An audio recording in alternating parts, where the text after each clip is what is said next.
Reyana. I've got a grammar lesson for you today, and I'm really excited to be sharing with you. We are talking about sentences in English. I'm gonna go over the basic structure and the meaning of all conditional sentences for you. So if you studied these sentences before, so this gonna be an amazing revision for you. But if you're not so familiar with the sentences, so this will be an excellent introduction. So let's get started. Sometimes English grammar can be pretty loose. Like, there's some rules, but sometimes they don't apply. Sometimes there's exceptions, but there are some grammatical in English that follow really clear rules. And the structure of conditional sentence is clear and rules, which make it easier for you to feel confident with the way that you express thoughts and your ideas when you speak. We use conditional sentence to explain what actually happened, what could happen, so a possible and likely outcome in the future, what we wish could happen, so imagining a different outcome for our present situation, and what might have happened. So thinking about a different outcome that happened in the past. Now there are 4 types of conditional sentence.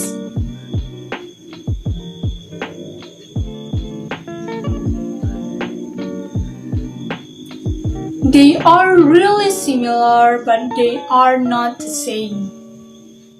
So let's talk about what is the similar of these sentences. They all use 2 causes. There are 2 parts to each sentence is separated by comma. And they all use the conjunction if. All conditional sentences use if to join 2 ideas together. In conditional sentence, we have an if clause and the result clause. So if the if clause is the event or situation that must happen in order that for the other thing to happen. So the result can only happen if the if clause occurs. So that is why it's called a conditional sentence. A condition is something that you have to do in order for something else happen. Now the sentences that all quite similar but they are not the same. Check out the verbs. This is the main difference between these conditional sentences are. It's all in the verbs and you can see it.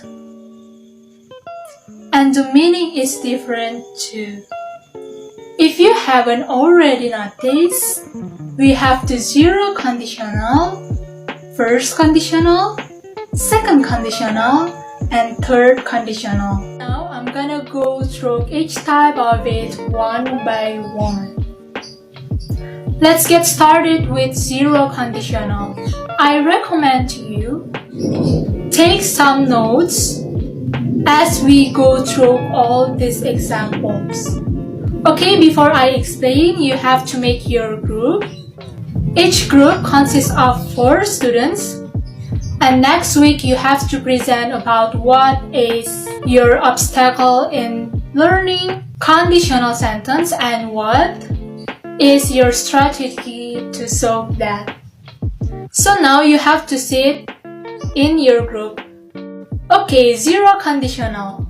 0 conditional is called factual conditional. If I get sick, I go to the doctor.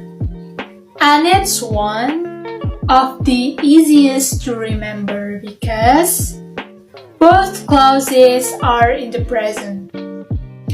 we have if clause in the present tense and result clause in the present tense. So if this happens, then this is what happens.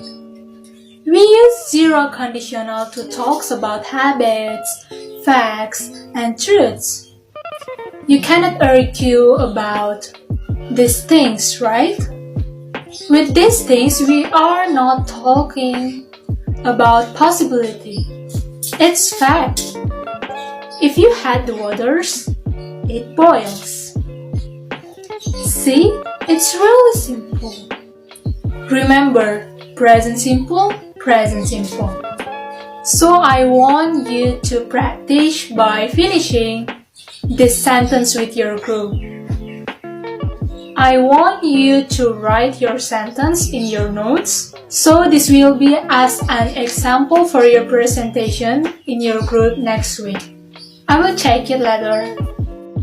Then we have the first conditional, which we use to talk about possible and likely in the future outcomes. If I get sick, I will go to the doctor.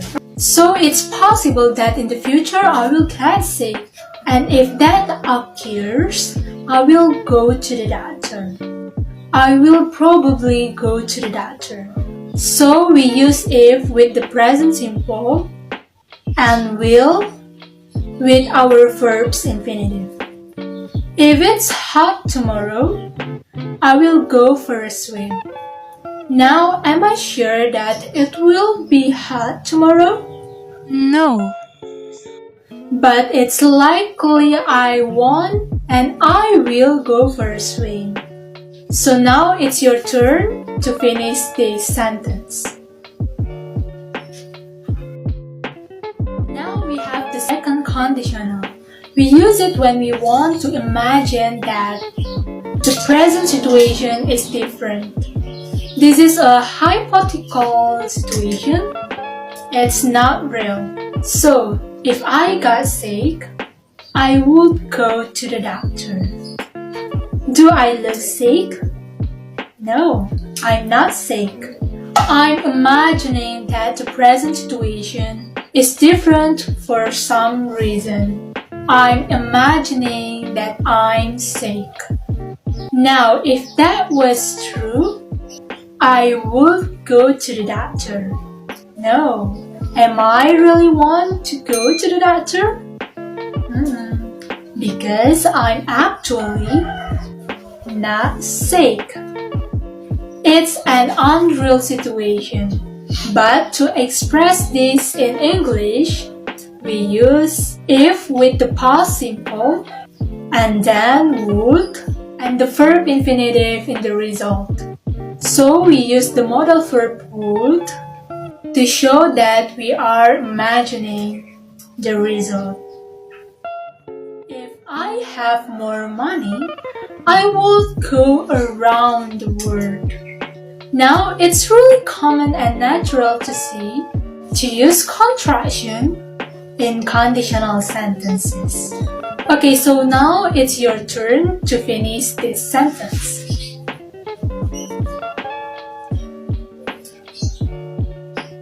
There are a lot of different uses in second conditional. We use it to give advice, to give reason why we can't do something, and generally just imagine that life is different. So you are definitely gonna have to go through all of these different uses is detailed in your presentation next week. And the third conditional is the past unreal situation. If I had been sick, I would have gone to the doctor.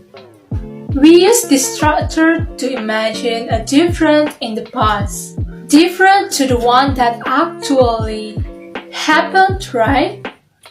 We use if with the past perfect and would have with the past participle. Just to be clear, if clause didn't actually happen, but I'm imagining the result if the past was different. Can you think of the time when this grammar structure would actually be useful. When you regret something in the past, something that happened in the past, and you wish that the result was different. If I had studied hard, I would have got a good score. If we looked at the weather report, we would stay home. Okay, it's your turn now. So that was an overview of all conditional sentences in English. Now with all of these, it's possible to use mixed conditional sentences. But I think that's a lesson for another day. So if you want me to explain any of them in more detail, we can discuss it together later. Okay, don't forget about your task, discuss with your group. And that's all from me for today. See you!